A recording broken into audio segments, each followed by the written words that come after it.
여러분 안녕하세요. 오늘은 물리 파트의 첫 번째 시간으로 중력에 대해 알아보는 시간을 가져보도록 하겠습니다. 먼저 우리 중력이라고 하는 힘을 정의해 볼 건데요. 중력이라고 하는 힘은 질량을 가지고 있는 모든 물체 사이에 상호작용, 서로 작용하는 힘이에요.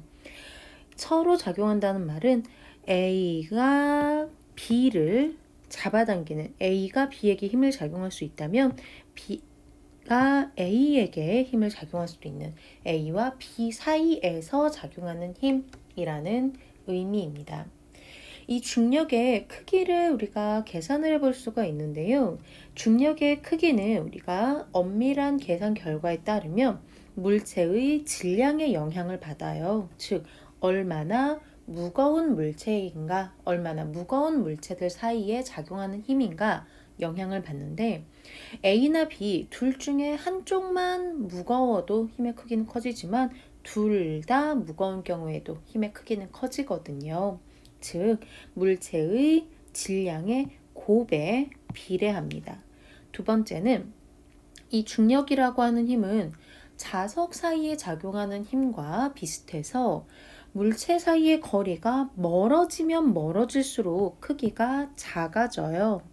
계산 결과에 따르면 이 거리와 힘의 크기는 제곱의 관계에 있어서 거리가 2배 멀어지게 되면 중력은 4분의 1배로 줄어드는 것으로 알려져 있습니다. 그래서 중력의 크기를 우리가 F라고 한다면 중력의 크기는 두 물체의 중심 사이의 거리의 제곱에 반비례하고요. 두 물체 사이의 질량의 곱에 비례하거든요. 자, 이 비례합니다 라고 하는 것, 적당한 비례상수를 쓰면 관계식, 등식으로 바꿔볼 수 있죠. 여기에서 찾아낸 비례상수를 우리가 G라고 쓰고 이 값을 우리가 만유인력 상수라고 부릅니다. 값은 굉장히 작아서 여러분들이 느껴볼 일은 거의 없을 것 같아요. 크기 대략 이 정도 됩니다. 단위는 생략했어요. 자, 이 중력의 방향을 우리가 좀 눈여겨볼 필요가 있는데요. 중력이라고 하는 것은 힘이기 때문에 반드시 크기와 방향을 동시에 이야기할 수 있어야 되거든요. 그래서 중력의 방향은 두 물체의 중심을 연결한 방향이에요. 우리 지금 그림에 나와 있는 A와 B를 보면 A의 중심과 B의 중심을 연결한 이런 직선을 그려볼 수 있을 텐데, 이 직선 위에서 A가 B를 당기고 B가 A를 당기게 됩니다. 힘의 방향 빨간색 화살표로 나타내 봤어요. 그래서 이 중력은 반드시 두 물체의 중심을 연결한 방향에서 중심을 연결한 선 위에서 작용해요. 중력의 크기를 결정하는 요인 중에 하나가 만유인력 상수라고 했는데 10의 마이너스 11승이면 크기가 너무 작죠. 그래서 우리가 일상적으로 여러분들 주위에서 볼 수 있는 물체와 여러분 사이에서는 만유인력 상수가 너무 작기 때문에 중력을 느껴볼 수가 없어요. 중력을 느껴보려면 두 물체 사이의 거리가 10의 마이너스 6승 정도로 작아지면 되는데, 그렇게 가까운 거리는 여러분과 여러분 주위에 있는 물건 사이에서는 불가능하겠죠.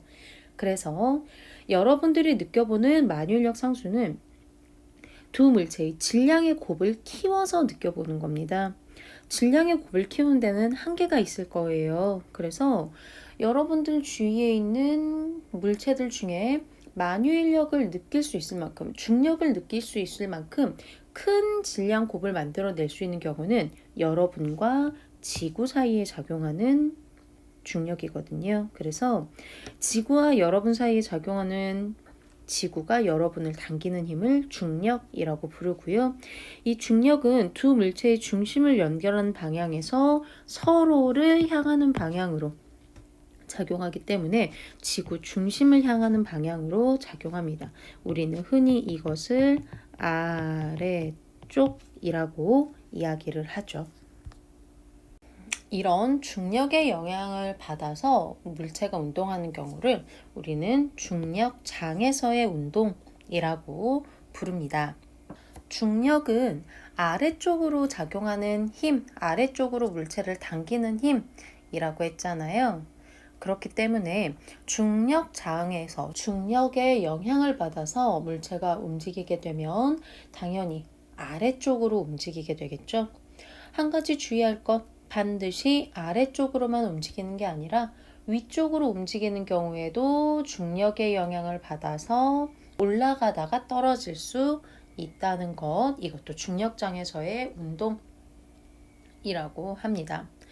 중력장에서 운동 중에 가장 대표적인 것 자유낙하라고 해요. 낙하, 떨어진다는 거죠. 어떻게? 자유롭게. 그래서 공중에 내가 잡고 있던 물체를 가만히 놓으면 이 물체 아래로 떨어지겠죠. 왜 아래로 떨어지나요? 맞아요. 중력 때문이에요. 그래서 중력에 의해 아래로 떨어지는 운동을 자유낙하라고 합니다. 공기의 저항을 무시할 수 있다면 이 자유낙하는 중력만 받아서 움직이기 때문에 중력에 의한 효과로 속도가 일정하게 증가한다라고 하는 특징을 갖고 있고요. 얼만큼 일정하게 증가하냐면 1초마다 9.8m/s씩 점점점 빨라진다라고 해요.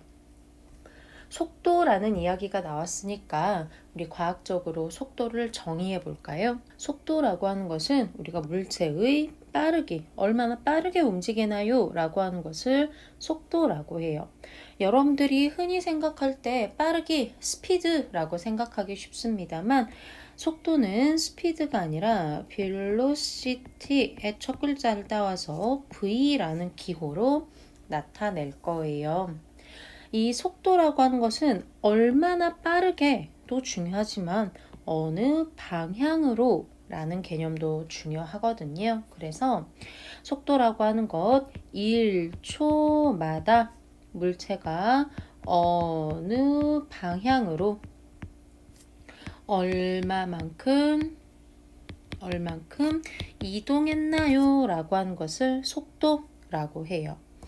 방향은 우리가 쉽게 눈으로 확인할 수 있으니까 1초마다 얼만큼 움직였나요? 이것을 속도의 크기라고 하거든요.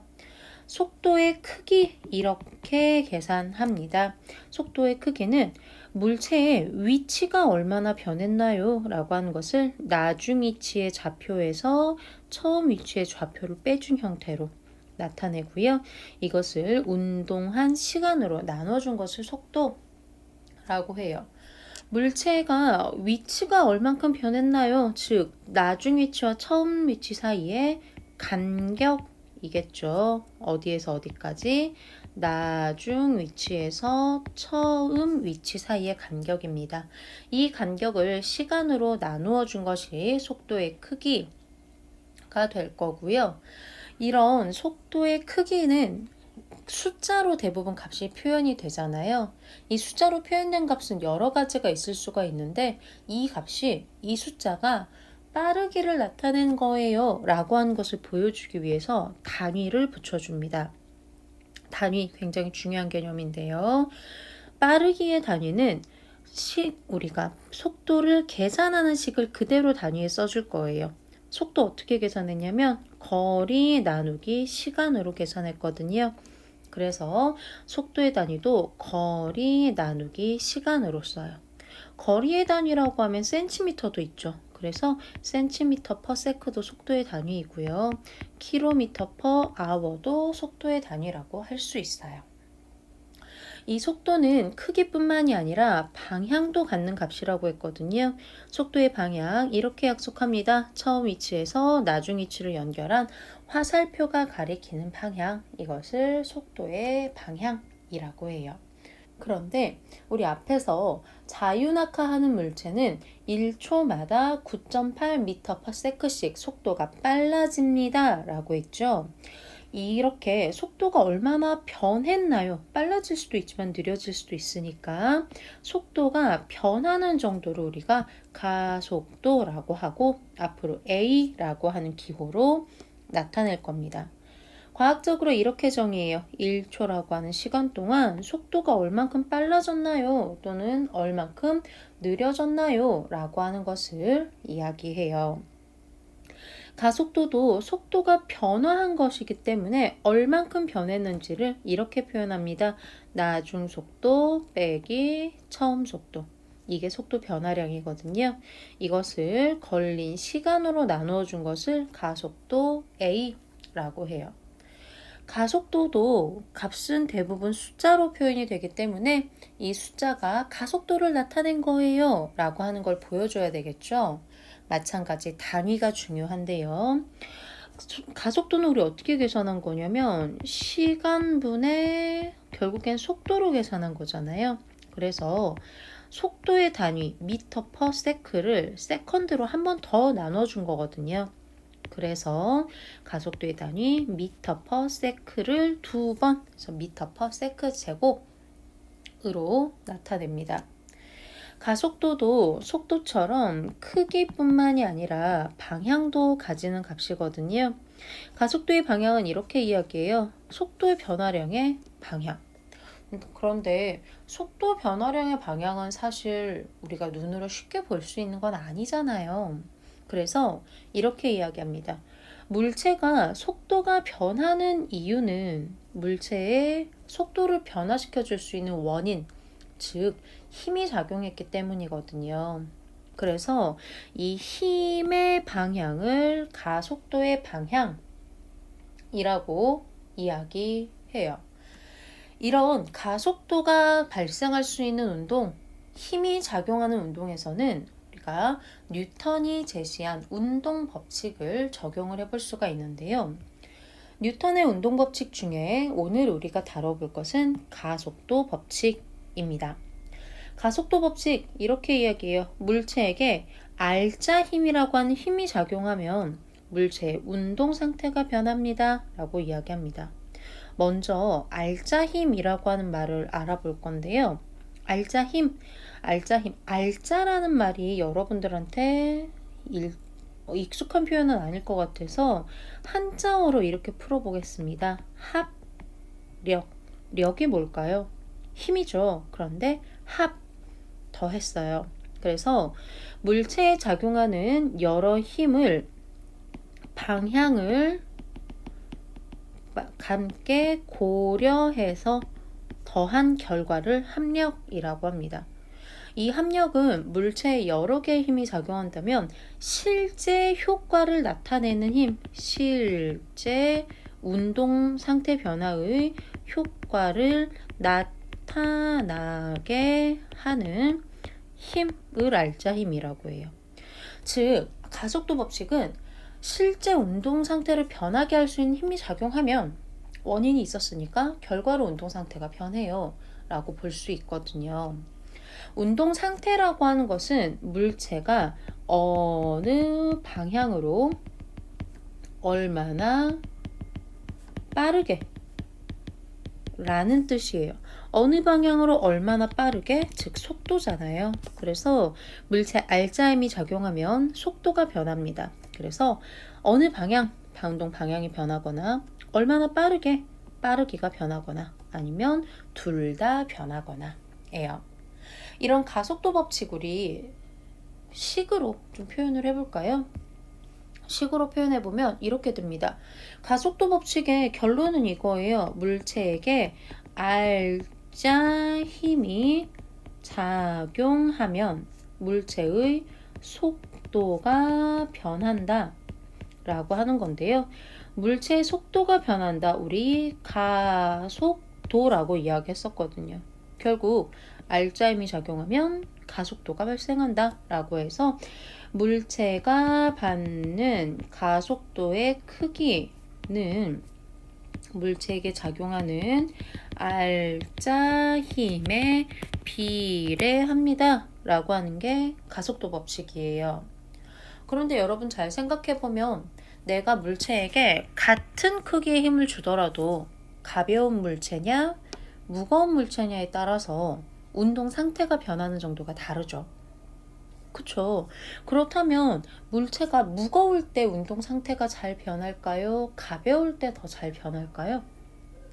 네, 가벼울 때 더 잘 변합니다. 가속도가 크다라고 이야기하거든요. 그 말은 가속도는 알짜힘뿐만 아니라 뭐에도 영향을 받는다는 얘기, 질량에도 영향을 받는다는 이야기예요. 그런데 질량이 작으면 가속도가 크다라고 이야기했잖아요. 그렇기 때문에 질량에 반비례합니다 라고 해요. 그래서 물체가 받는 가속도를 A라고 한다면 가속도는 질량에 반비례하고 알짜 힘에 비례합니다. 여기에 적당한 비례 상수가 들어가면 비례식을 관계식으로 바꿀 수가 있겠죠? 우리가 힘이라고 하는 것의 크기를 이렇게 정의할 겁니다. 물체 1kg의 물체를 질량 1kg의 물체를 1m/s 제곱의 가속도로 가속시키는 그러한 힘을 우리가 1N이라고 정의한다면 이 앞에 들어갈 비례상수가 1이 되거든요. 그래서 A는 N분의 F 가속도는 질량에 반비례하고 알짜 힘에 비례해요 라고 이야기하고요. 이것을 우리는 흔히 F는 MA라고 쓰고 이것을 운동 방정식이라고 이야기를 하죠. 이런 가속도 법칙은 알짜 힘이 작용하는 모든 물체에게 적용되기 때문에 중력장에서 운동하는 물체에도 적용이 됩니다. 앞에서 이야기했던 자유낙하의 경우 물체가 1초마다 9.8m/s씩 물체가 점점 빨라져요 라고 이야기했었는데요. 이때 중력이라고 하는 힘을 우리가 운동 방정식이라고 생각을 해본다면 중력만 받아서 움직이는 물체는 질량과 가속도의 곱으로 나타낼 수 있고요. 이 가속도가 1초마다 9.8m/s씩 9.8m/s 제곱이 되는 거거든요. 그래서 일정한 가속도로 움직입니다. 속도가 일정하게 빨라집니다. 라고 할 수 있어요. 물체가 중력장에서 움직이는 것은 반드시 자유낙하만 있는 것은 아니거든요. 우리가 물체를 책상면에서 툭 쳐서 수평면으로 던졌다라고 한번 표현해 봅시다. 내가 책상 모서리에 있는 물체를 탁 하고 치면 이 물체가 처음에는 내 손에 의해서 책상면과 나란하게 날아가기 시작하지만 내가 계속해서 물체를 밀어주는 건 아니기 때문에 이 물체 공중에 뜨게 될 거고요. 중력만 받아서 아래쪽으로 움직일 거예요. 그러나 수평 방향으로는 내가 물체에게 작용하는 힘이 없어요. 내가 밀어주지도 않고 물체를 당기는 힘도 없거든요. 수평 방향으로는. 그렇기 때문에 힘이 작용하지 않으면 물체가 가속도 운동을 하지 않기 때문에 일정한 빠르기로 운동하게 되는데 비해서 수직 방향으로는 물체에게 중력이 작용하게 되기 때문에 자유낙하 운동을 하게 됩니다. 그래서 이 물체 운동을 수평 방향과 수직 방향으로 일정한 시간 간격으로 이렇게 흔적을 남겨보면 수평 방향으로는 같은 시간 동안 움직이는 거리가 같아요. 즉, 같은 시간 동안 같은 거리를 움직인다. 속력이 일정하다라고 이야기할 수 있겠죠. 그래서 수평 방향으로는 속력이 일정한 운동을 한다면 수직 방향으로는 중력을 받았잖아요. 그렇기 때문에 처음, 그 다음 점점 움직이는 간격이 어떻게 되나요? 길어지죠. 즉 점점 빨라진다는 이야기예요. 그래서 속력이 일정하게 증가하는 운동을 하게 되고요. 이때 1초마다 속력이 얼마나 빨라지는가? 이것이 중력 가속도 9.8m/s 제곱입니다. 너무 산술적인 이야기만 하고 있나요? 이 중력이라고 하는 거 물체 운동에도 영향을 미치지만 사실 여러분들이 생활하는 데도 영향을 많이 미치고 있거든요. 중력이 여러분들에게 미치는 영향, 첫 번째, 여러분들 중력이 있어서 대기를 구성하고 있는 기체 분자들을 지구 표면에 잡아두어야만 대기층이 형성될 수 있어요. 여러분들이 지구에 살게 하는 가장 기본적인 요소, 대기는 중력 때문에 지표면에 붙어 있는 겁니다. 또한 이 대기의 구성 성분을 보면 우리 지구는 질소가 대기층의 가장 많은 양을 차지하고 있고요. 산소 그리고 뭐 기타 가스들이 있잖아요. 그런데 여러분 목성의 경우에는 질소나 산소가 아니라 수소나 헬륨이 더 많거든요. 이런 대기 성분에 영향을 주는 것도 중력이에요.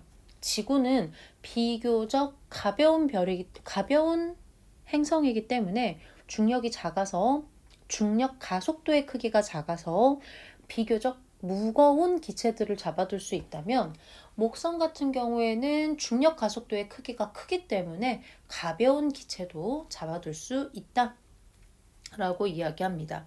세 번째는 이 중력은 물체를 아래쪽으로 당기는 힘이기 때문에 물질의 밀도에 따라서 무거운 물질은 아래로, 가벼운 물질은 위로 올라가는 대류 현상을 일으킬 수 있어요. 또한 이런 중력은 생명체의 몸의 구조에도 영향을 미치거든요. 여러분들 코끼리들 보면 이렇게 다리가 굵죠. 그리고 기린의 경우에는 심장 기능이 굉장히 잘 발달해 있거든요. 왜냐하면 중력 때문에 지구의 중력을 버틸 수 있도록 몸이 진화했기 때문이에요.